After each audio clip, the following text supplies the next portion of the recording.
इतिहास की परिस्थितियों एवं दृश्यों से अवगत करवाऊंगी जो साहस, सम्मान और बलिदान एवं अदम्य सत्य की उस महाकाव्य गाथा को उजागर करते हैं। तो लीजिए प्रस्तुत है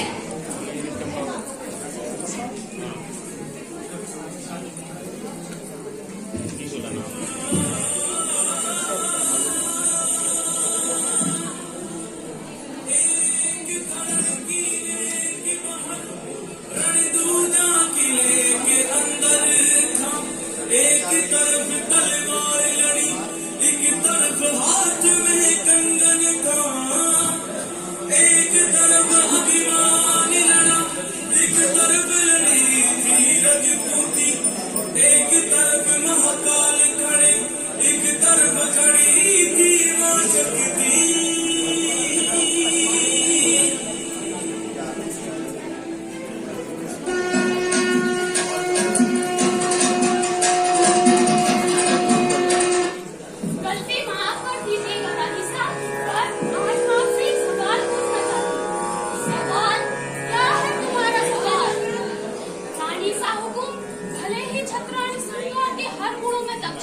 पर युद्ध के मैदान में हथियारों के साथ शत्रुओं के रक्त से भी श्रृंगार कर सकती है। आप तो खुद हर कला में निपुण हो। सभी छत्राणियां युद्ध में विजय या वीर गति के लिए लड़ सकती है। तो जौहर क्यों करना है रानी साहब? जो वीरों को जन्म दे सकती है उसको अपनी स्वामिनी इतनी बराबर नहीं है, इसका उदाहरण मिल जाएगा उन शत्रुओं को। और आत्महत्या करने से तो लड़ना मर जाना अच्छा है रानी साहब। तुम्हारे अनुसार जौहर निर्बलता की निशानी है, औरत होना, चूड़ियां पहनना कमजोरी है? नहीं नहीं रानी साहब, मेरे कहने का ये नहीं था। तो क्या मतलब है तुम्हारा? रानी साहब, आज हम बिना लड़े आत्महत्या करते हुए तो इतिहास हम पर लांछन नहीं लगा देगा कि इतनी वीरांगना नारी थी, युद्ध भूमि में लड़कर भी तो वीर गति को प्राप्त हो सकती थी। क्यों इन्होंने बिना लड़े हार मान ली? क्यों आत्महत्या कर ली? बात तो तुम्हारी सही है, पर तुम्हारे इन सवाल के जवाब मैं अभी नहीं सबके सामने दूंगी, क्योंकि ये सवाल तुम्हारे मन में आ सकते हैं तो अन्य लोगों के मन में भी आ सकते हैं। और यदि आज मैंने इन सवालों का जवाब नहीं दिया तो सतीत्व का, धर्म का, जौहर का अपमान हो जाएगा, जो मुझे स्वीकार नहीं। सभी को चौक पर इकट्ठा करो। तुम्हारे सभी सवालों के जवाब मैं वही दूंगी। सखी का कहना है कि चित्तौड़ की औरतें आज जौहर करेंगी तो इतिहास उन पर लांछन लगा देगा। मैं चाहती तो इनको इनका जवाब दे देती, पर बस इससे मैं इसी सखी को संतुष्ट कर पाती।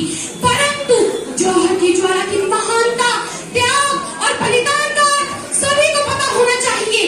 तो आज मैं इनका जवाब आप सबके सामने देना चाहती हूँ। रक्त और ज्वाला से बना है छत्राणी का इतिहास। किसी शाही में इतनी ताकत नहीं जो मिटा दे से। राजपुतानी हूँ, सर काट जाएगा, ढलता रहेगा और युद्ध भूमि का छत्राणी के लिए। भला इससे भी कोई डरता है क्या? हाँ, वीरता है युद्ध भूमि में वीर गति को प्राप्त होना, पर जौहर उससे बड़ी शौर्यता है। केसरिया बहन, राणा जी और चित्तौड़ के वीर सैनिक युद्ध भूमि में लड़ रहे हैं। वो हम माँ बहनों के सम्मान में मर्यादा की दाव रखते गए हैं। हम माँ बहनों को भी उनकी दाव रखनी होगी। ये जो सत्य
मैं उनकी लाज रखने के लिए लाल ओढ़नी ओढ़कर यमराज को चुनौती दे सकती हूँ। कोई डर नहीं है, कोई चिंता नहीं है। मेरे कर्म को, मेरे धर्म को, मेरे कण-कण को आपका बलिदान स्वीकार है रानी साहब। रोम-रोम में माँ भवानी की जयकार है। जय भवानी, जय भवानी, जय भवानी।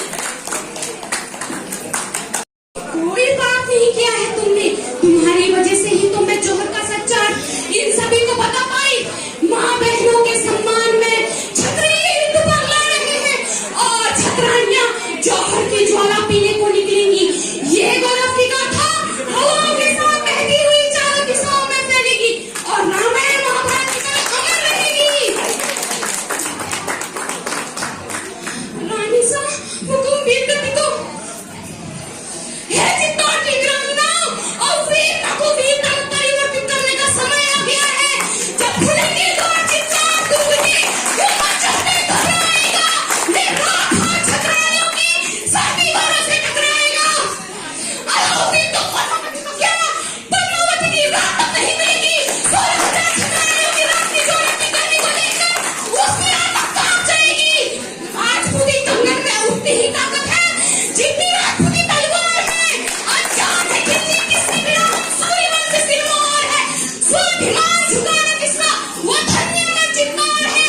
सखियों, हर धर्म से बड़ा है जौहर, हर विजय से बड़ा है जौहर। राजपूतों का गौरव है जौहर।